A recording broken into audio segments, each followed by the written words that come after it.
함께 기도드리겠습니다.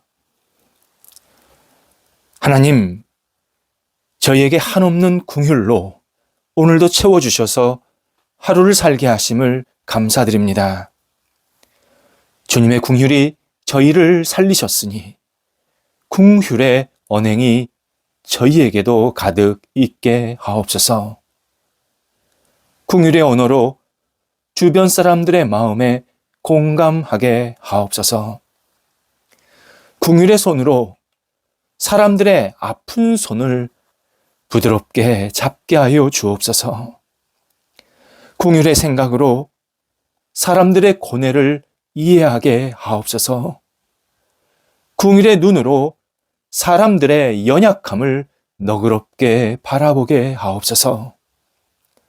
주님께서 맡기신 기회가 소중하게 사용되게 인도하옵소서. 주님의 영광과 존귀를 드러내는 신실한 날이 되게 하옵소서. 주님이 하시고자 하시는 일의 통로가 되는 유통의 삶이 오늘도 이어지게 하옵소서. 병상에 있는 사랑하는 환우들을 붙잡아 주옵소서. 주님의 긍휼과 은혜의 손길을 기다리오니 하나님이여 놀라운 손길을 베풀어 주셔서 나아지게 하시고 회복되게 하시고 안정되게 하시고 모든 연약한 부위들이 치유받을 수 있게 하옵소서. 의사 만나 진찰받고 여러 가지 치료 과정 또 재활훈련 가류하는 모든 시간들 속에서 하나님의 능력의 손길을 경험하게 하시고 주님 앞에 모든 것을 내어 맡기는 믿음의 시간 되게 하옵소서. 환우들이 하나님과 동행하는 병상의 시간으로 승화될 수 있게 하옵소서.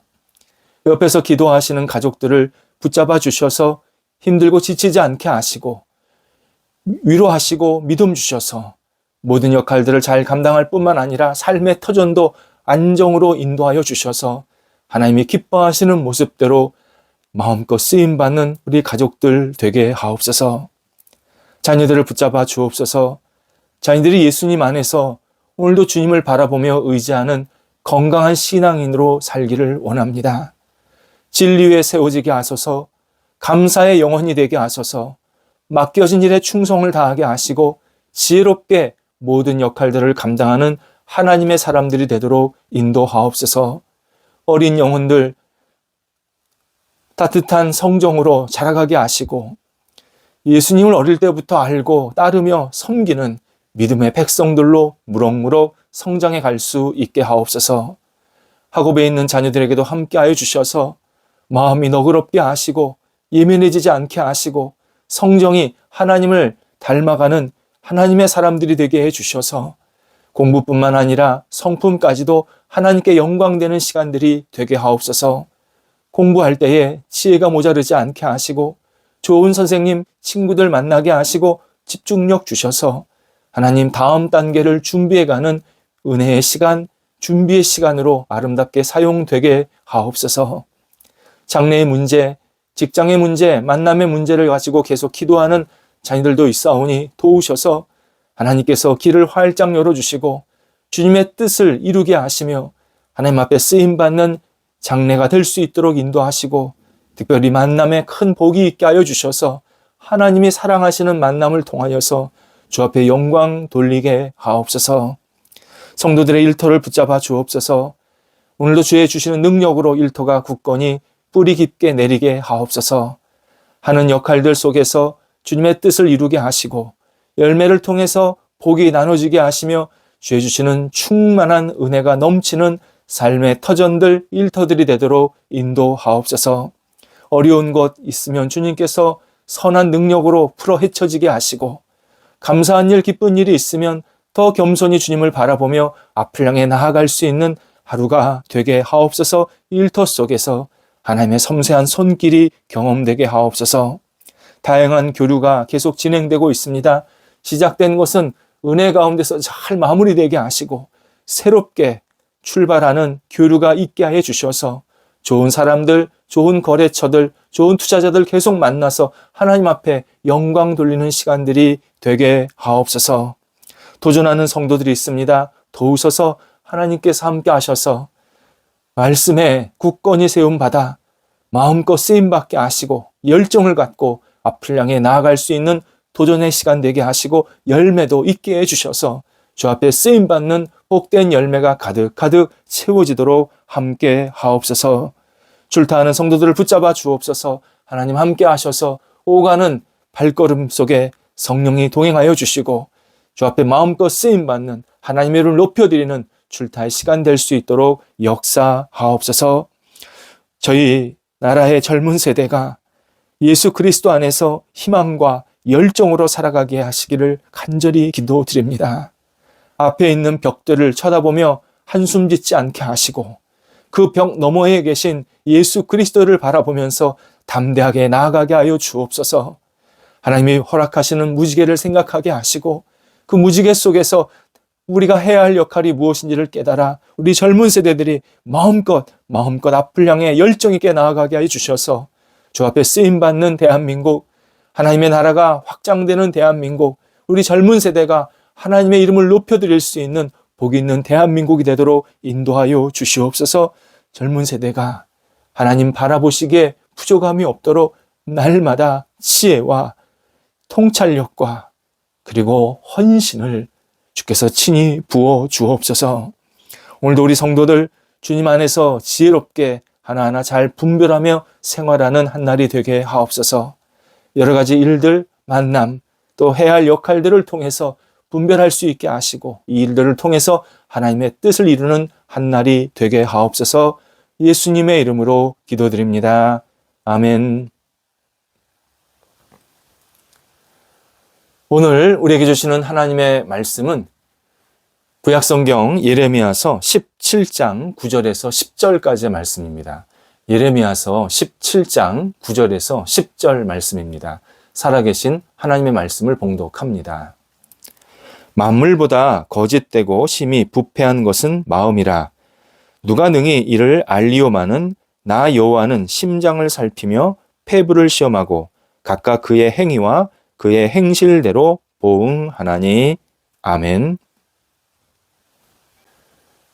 흔히 사람들이 말하기를 사람은 자기와 반대되는 성향을 지닌 사람과 마음을 나누게 된다, 마음이 끌리게 된다라고 표현합니다.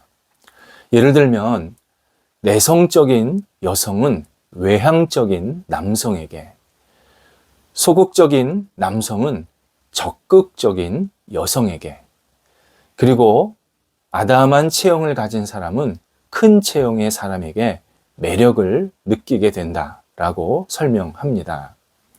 그래서 심리학에서는 반대측이 끌린다라는 경구를 사용해서 이러한 현상들을 설명합니다.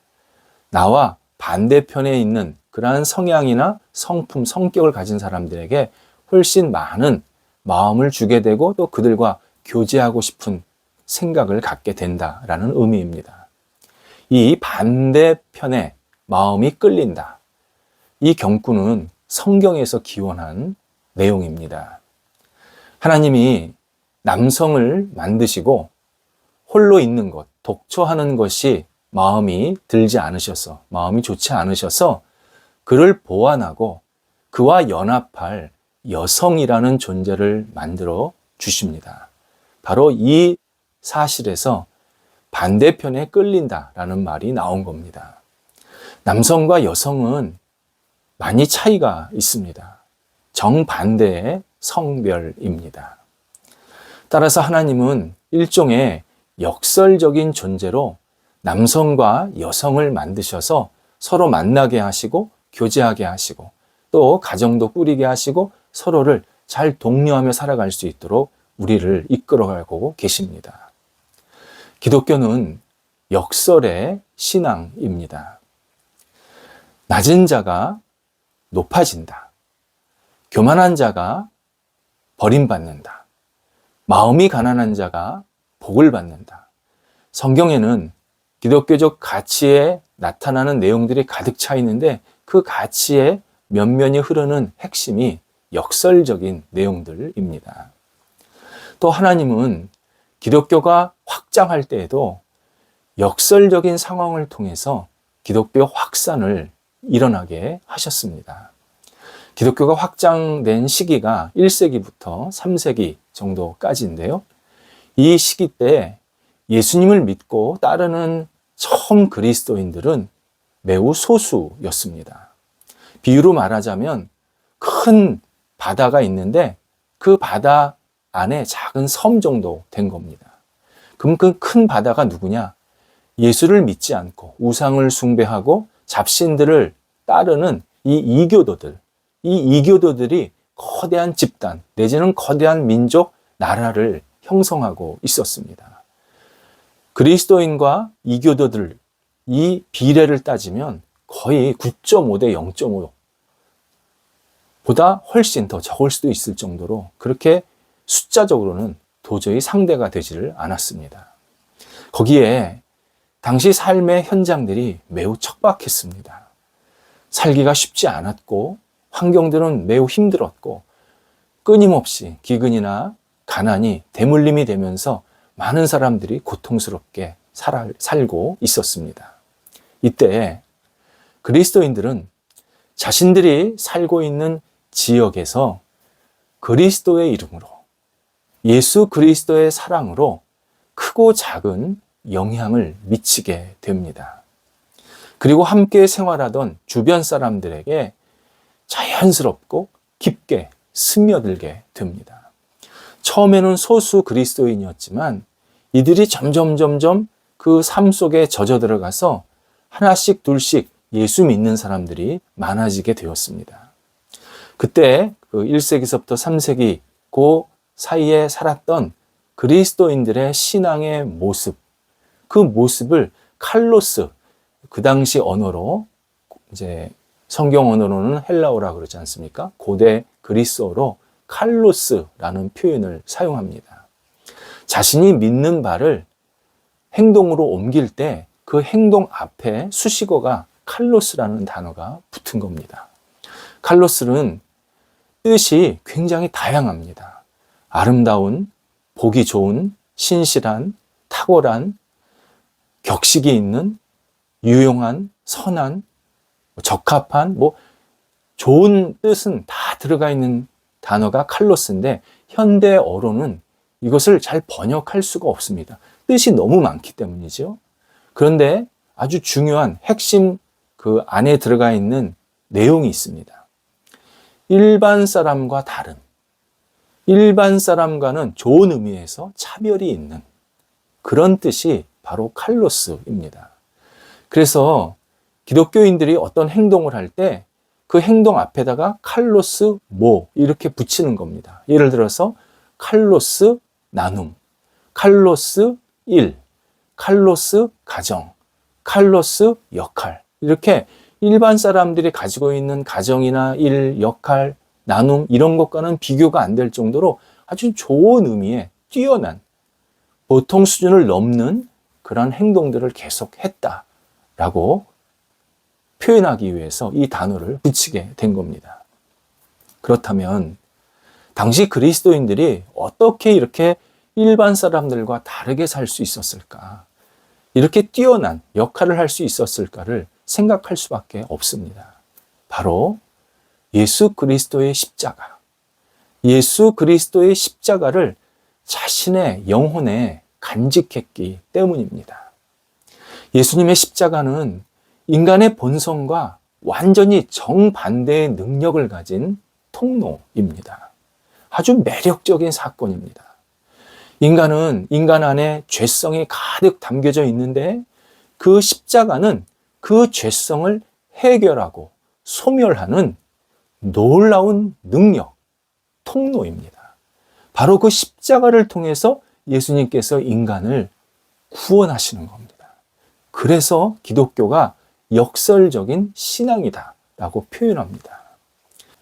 인간의 죄악된 행동들은 성경 전체에 걸쳐서 계속 등장합니다. 시기도 달라, 이름도 달라, 행동도 달라, 환경도 달라. 다 다르지만요, 공통점, 아주 도도하게 흐르는 그 강물이 하나 있었는데 죄성이라는 강물입니다. 성경에 나오는 인물들은 물론 유명한 아주 신실한 신앙인들도 있었지만 그렇지 않은 사람도 많고요. 때로는 그 신실한 신앙인들조차도 하나님 앞에서 경건하지 못한, 그리고 불손하고 죄성으로 완전히 덮여 있는 모습을 우리들에게 그대로 다 설명해 주십니다. 일례로 롯이 소돔과 고모라를 들어가기 전에는 하나님을 잘 믿고 아브라함처럼 믿음의 조상처럼 살았습니다. 하지만 소돔과 고모라 들어갔을 때는 그들과 똑같이 타락한 모습으로 살게 됩니다. 그러다가 하나님의 은혜로 롯이 겨우 탈출하는 모습을 보여주십니다. 야곱의 딸 디나를 세겜이 겁탈을 합니다. 그랬더니 세겜과 그 형제들을 다시 야곱의 아들들, 곧 디나의 오빠들이 무차별 다 죽이게 됩니다. 범죄를 했고 그 범죄에 대한 복수가 계속 이어지는 모습을 성경에서 또 보여주십니다. 나라를 구한 다윗을 사울 왕이 단창을 들고 10년 넘게 쫓아다니는 정말 불의한 모습도 계속 보여주십니다. 이제 막 태어난 아이들을 자신의 권력을 위해서 사정없이 죽이는 영아 살해도 헤롯이 행하게 됩니다. 바울도 그랬습니다. 바울이 얼마나 위대한 신앙인입니까? 그런데 그가 하나님 앞에서 올바르게 살려고 하면 내 안에 악이 흐르고 있다. 내가 선을 행하고 싶은데 악이 자꾸 나한테 불쑥불쑥 튀어나온다. 자신의 안타까운 영혼의 상태를 솔직하게 고백하는 장면들도 나옵니다. 이렇게 성경에는 다양한 인물들이 나오지만 다양한 죄성들이 표출이 되고 있습니다. 예수님이 십자가에 죽으실 때도 똑같이 주변 사람들이 죄성을 발휘하면서 예수님을 힘들게 합니다. 예를 들어 제자들은 내가 언제 예수의 제자였냐 싶을 정도로 다 도망갔습니다. 계속 도망 다녔습니다. 헤롯은 전능자를 앞에 두고 정치적인 쇼, 거래를 하기를 원했습니다. 빌라도는 예수 그리스도가 분명히 무죄인 줄 알았지만 자신의 인기가 떨어질까 봐 결국 예수님을 십자가에 못 박도록 넘겨주는 역할을 하게 됩니다.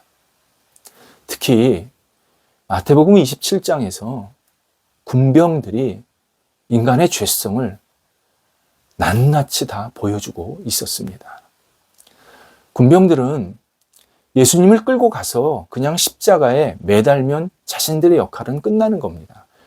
이미 예수님은 십자가 처형에 그런 공판을 받았고, 그러면 군병들은 그 처형받은 대로 가서 실시만 하면 되는 겁니다. 그러면 뭐 더 이상 군병들의 역할은 없는 겁니다. 하지만 군병들은 예수님을 농락하고 싶었습니다. 그동안 백성들은 예수 그리스도를 지지하면서 따라다녔는데 이제 자기들이 예수를 짐승처럼 끌고 다닐 수 있었던 그런 시간 권한이 생긴 겁니다. 이에 예수님의 등에 상처투성이었지만 이미 거기다가 십자가를 지어서 해골이라는 곳까지 계속 끌고 갑니다. 그럴 이유가 하나도 없었습니다. 그런데 십자가를 지고 끌고 가게 만듭니다. 또 군병들은 자기에게 있는 권한을 가지면서 예수님을 계속 조롱합니다. 그분의 피를 원합니다. 군병들이 전체적으로 예수를 계속 핍박하는 일에 정말 놀라울 정도로 사악한 모습을 보이고 있습니다. 군병들은 크게 세 단계로 예수님을 공격합니다. 첫 번째가 군병들이 예수님을 채찍질하는 일이었습니다. 채찍질은 십자가를 지지 않겠다고 거부했을 때, 나의 십자가는 못 지겠소 라고 외면했을 때 그때 사용하는 도구가 채찍입니다. 너는 져야 돼. 그러면서 채찍을 내리치는 겁니다. 하지만 예수님은 십자가를 처음서부터 지겠다고 순순히 따르셨습니다. 하지만 군병들이 계속 채찍질을 함으로 쾌감을 느낍니다. 군병들의 목표는 하나였습니다.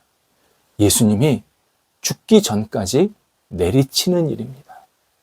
당시 법에는 39대만 채찍질하게 되어 있었지만 군병들에게는 예수님께 이 법을 적용할 마음이 없었습니다. 그냥 죽지만 않게 끊임없이 채찍질을 하면서 계속 예수를 고통스럽게 만듭니다.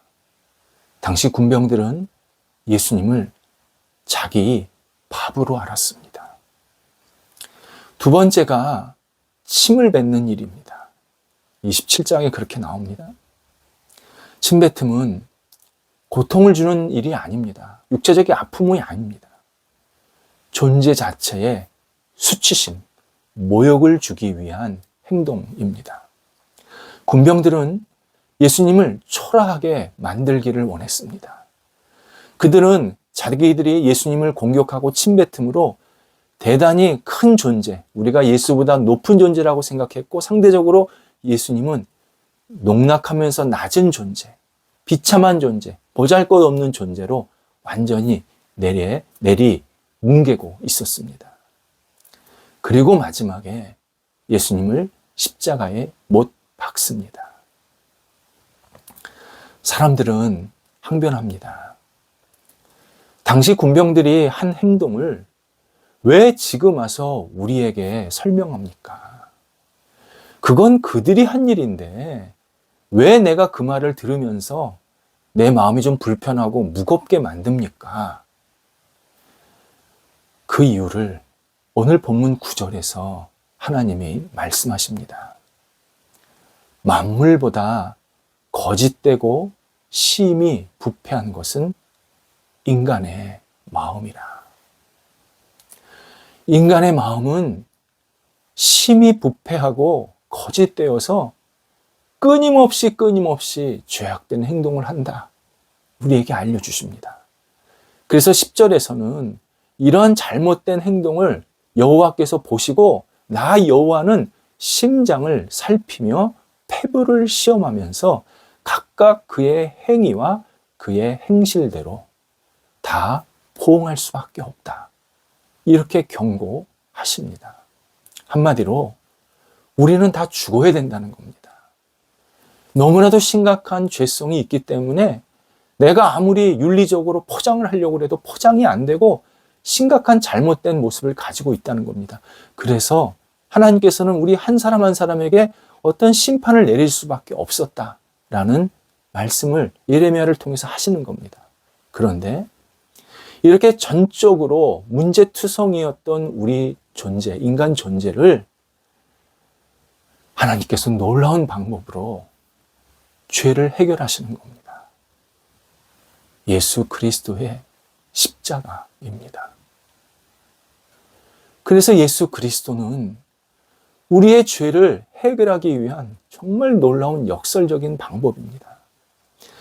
예수님은 우리가 죄가 있다고 막 다그치신 게 아니라 먼저 우리에게 은혜를 베푸시고 먼저 우리에게 십자가의 사랑을 주셔서 모욕과 핍박을 당하시면서 내가 너 대신에 모욕과 핍박을 당하니까 너는 내 안에서 다시 살아라. 우리에게 말씀하고 계십니다. 예수 그리스도의 십자가는 내 죄를 해결하기 위한 유일한 방법입니다. 그래서 예수님께서 채찍에 맞고 조롱을 받으십니다. 모욕당하시는 예수님을 굳게 믿으면 우리의 죄를 사하시겠다고. 내가 너 대신 채찍 맞을 테니까 너는 나를 믿고 내 안에서 다시 살라고 분명하게 우리에게 말씀하십니다. 십자가는 죄인들에게 거룩한 이의 얼굴을 덧입히시는 사건입니다. 동시에 가장 거룩한 분이, 가장 위대하고 전능한 분이 죄인의 얼굴을 씌워서 결국은 우리를 위해서 죽으신 사건입니다. 십자가는 정말 역설 중의 역설입니다. 전능자가 핍박을 받았지만, 십자가에서 온갖 모욕을 당했지만, 그걸 통해서 우리의 심각한 죄성이 모두 해결되게 하신다라는 이 십자가의 놀라운 역설을 우리는 오늘도 붙잡고 살아야 합니다. 예수 그리스도, 죄인의 얼굴로 십자가를 지셨지만, 그러나 그 이면에 우리에게 예수 그리스도의 거룩함을 채워주고 계십니다. 기도하겠습니다. 하나님, 예수님께서 저희 죄를 위해서 십자가를 친히 지신 것 다시 감사와 주 앞에 영광을 돌려드립니다. 부끄러운 저희를 붙잡아 주셔서 다시 예수 안에서 힘있게 살아가게 하시고, 우리를 위해서 대신 핍박받으신 예수님을 생각하며 저희도 오늘 주님과 함께 힘차게 하루를 생활하도록 인도하여 주옵소서. 우리의 죄는 예수 그리스도께 못 박게 하시고, 주님께서 살려주신 이 생명을 기쁨으로 오늘도 만끽하며 살아갈 수 있도록 인도하옵소서. 예수님의 이름으로 기도드립니다. 아멘.